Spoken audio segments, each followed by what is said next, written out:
Hello, my name is Marco Neves and I'm a Portuguese teacher and translator who has been writing about languages for many years. I have now decided to create a podcast in English to talk about my language. I hope you don't mind my accent too much. We may talk about that precise subject in future episodes. This channel will take Portuguese and confront it with English, something an English to Portuguese translator does every day. We will discover together differences that few people notice. To start, I chose the word bell, and I will explain why at the end. So, how do you translate bell into Portuguese? In fact, there are at least 5 ways. The first is the most obvious, which almost everyone would answer if asked what is the translation of bell. The word is sinu.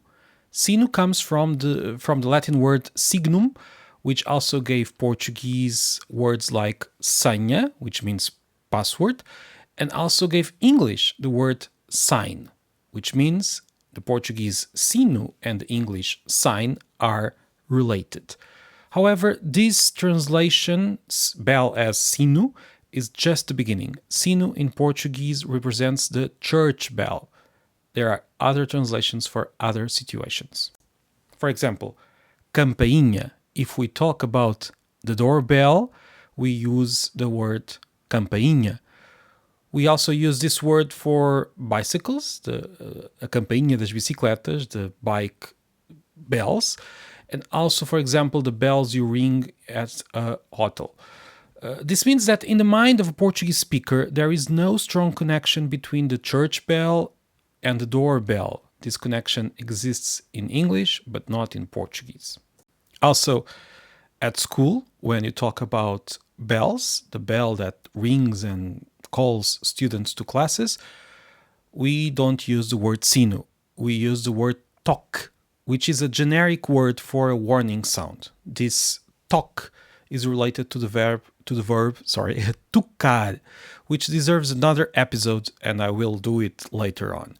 By the way, when I was at school, we had the first bell, o primeiro toque, which meant we should go to the classroom, and then we had the segundo toque, the second bell, which would mean that if we arrived late after this second bell, we would have an absence in the book of absences and presences. I don't know how to say that in English right now. I should check.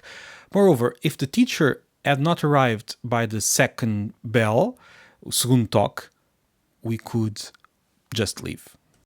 There is also a fourth translation that also means bell, which is guizo.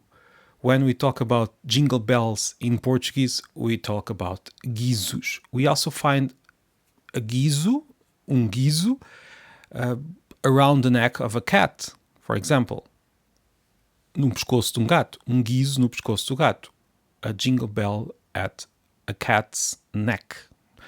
We don't associate jingle bells with the church bells or the doorbells.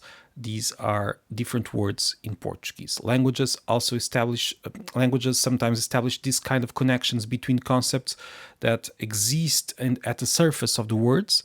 So there is a connection between the church bell and the doorbell and jingle bells.